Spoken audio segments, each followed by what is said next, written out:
Climber is actually the first person I've ever talked to outside of World of Warcraft. And not like we met in person or anything. I'm just saying like Skype and Ventrilo, someone who actually made the effort to get in contact with me, and I appreciated that. And we're just gonna call him Eaton for short because the Climber has too many fucking syllables for this long, very long story. So I had just gotten the achievement 1000 conquest points, and this was the first season, mind you, that I even got my weapons. As you can see by the tyrannical shoulders my rogue over here is wearing, and as you can see by the extremely cheap daggers and the transmog, I did not have very many resources or any style for that matter. But anywho, I just gotten some PvP achievements on this rogue, and he whispered me, asking if I wanted to do twos to help him cap. Now, mind you, this guy, I forget his name, he was a hunter, but he was the very first person I capped with, very first person I was able to get my weapons with, and he was really cool, even though we never really talked afterwards, but he was really cool. So he got me helped me get these weapons. He basically carried me through, because this is honestly the first time I did any arenas. But anyway. This guy, Eaton, was a part of our first guild, and throughout the story, we're going to be mentioning 5 guilds. The first one was called, I forget, I'm sorry. Anyway, I was going to call it Guild G1. That's very sloppy, by the way. Yeah, just forget it. We were, in that guild for a very long time, and we grew closer as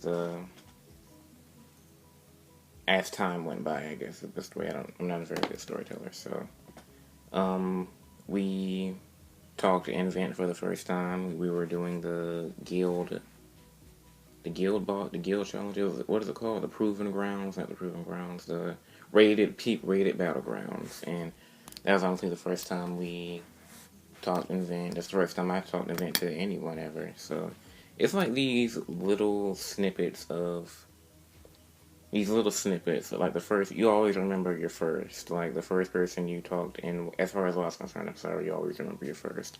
You remember the first person you talked to in Vent or Skype, and you remember the first person you capped with, or the first person who helped to get your weapons. And I guess that's just special with me, or only my case, because I've been playing 2 years prior to that, and I was only 14 when I started, but I've been playing for 2 years prior to that, and I didn't know that all this stuff existed. So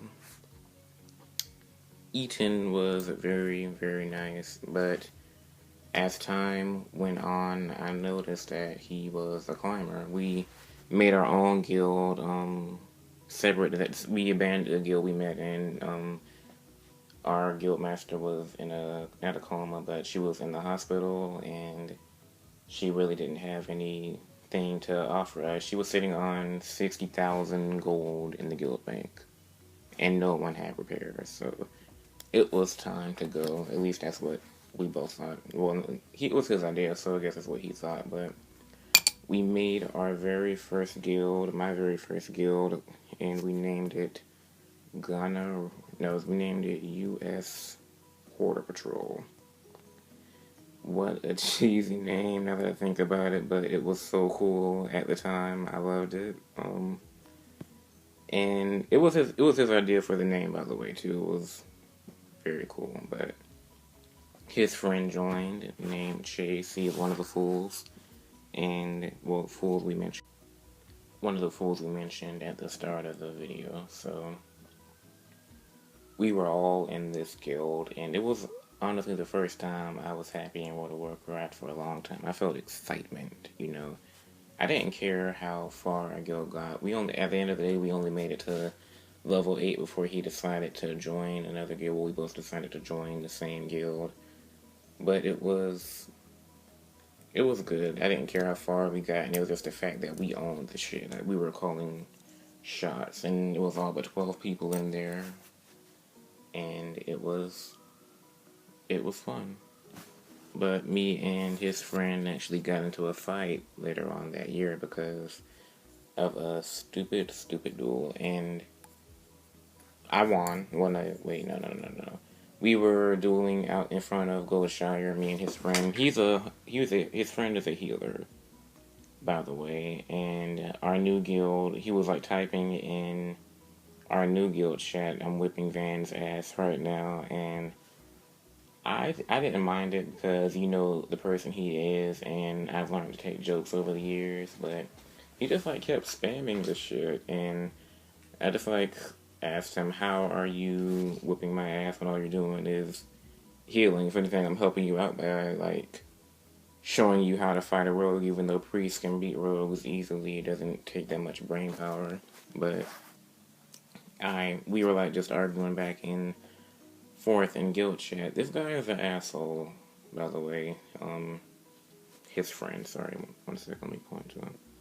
His friend was an asshole, and I knew he was an asshole, I just didn't know how far his assholery would come or bring him, and it actually brought him very far. We didn't speak again after that.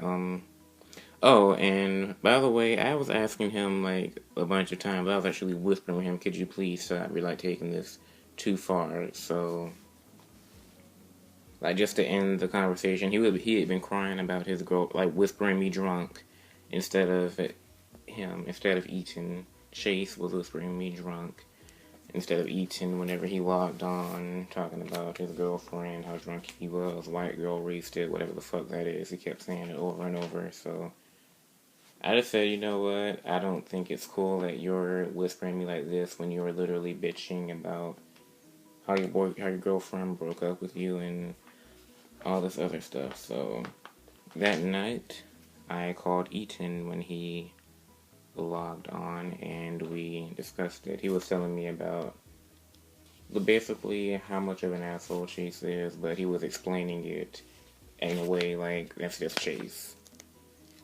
You know, so I just took it as, you know, he's just an asshole. So, and that's another thing, I don't understand how people can just be friends with assholes like that, you know.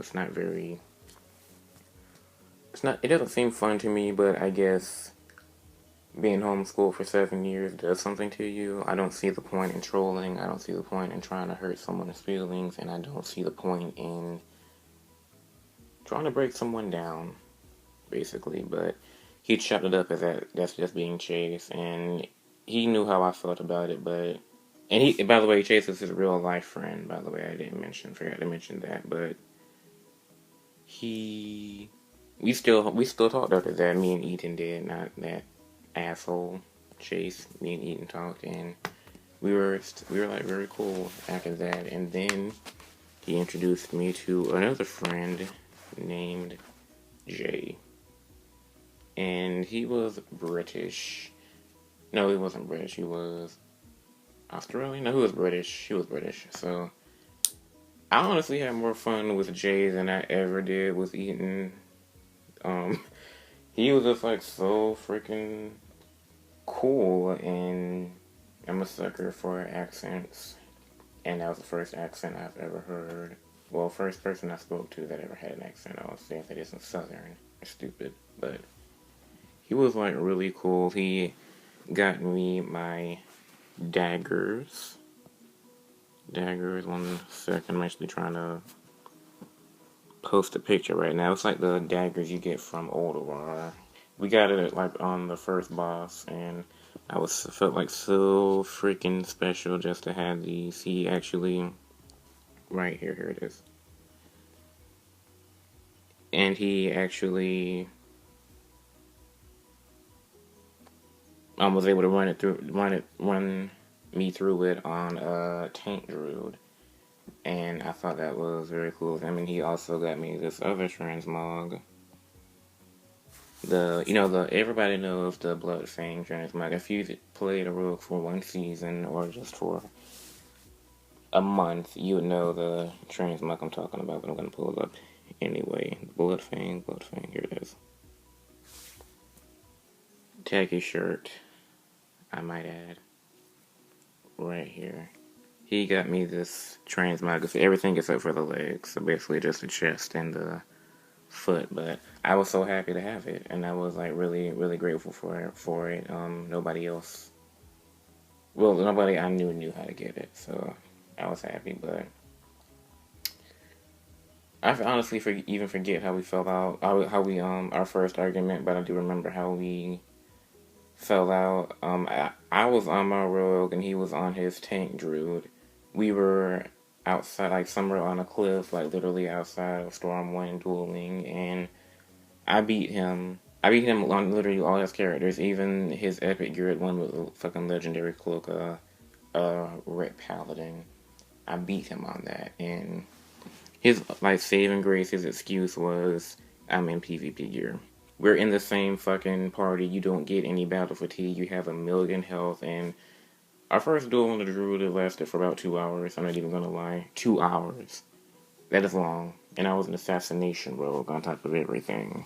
So, yeah. And he just like kept going back and forth, like just needling it in. I was like, okay, fine. And I just tried to leave it at that. But he just wouldn't stop. And I said I wasn't going to duel him again because I learned that story I told you last time is not even like the first relationship in WoW that fell out over a duel, but I said I'm not going to duel him again because it ruins relationships, and that was it. He was a really cool guy, but I'm honestly sad to see him go. I really wish he didn't have to do stuff like that. Like I said before, I had more fun with him than I did with Eaton, and I just don't think it's fair that we have to lose friends or close acquaintances over petty shit. But I also had to take this mindset of it every time me or Eaton ever got into an argument. We were both there to apologize to each other, knowing that, like clearly knowing that the other one was wrong, but Jay didn't do any of that. He knew he was wrong. Well, I don't know if he knew he was wrong. Maybe he was like conceded at that point, or just like just didn't want to admit it. But he never came around, and I can't keep on turning tables. Basically, like you come here to have fun. You don't come here to argue and start shit with people, and that's what it all amounted to at the end of the day with him. So we're done. That was the end of that. And this is trailing on 13 freaking minutes. My longest podcast ever was so far. We have a lot more stories to go. Thank you everyone for listening to this, my incredibly long ass story. I hope you guys enjoyed it, or can take some kind of lesson away from it. Thank you all. Bye. And as always, B is for bitch.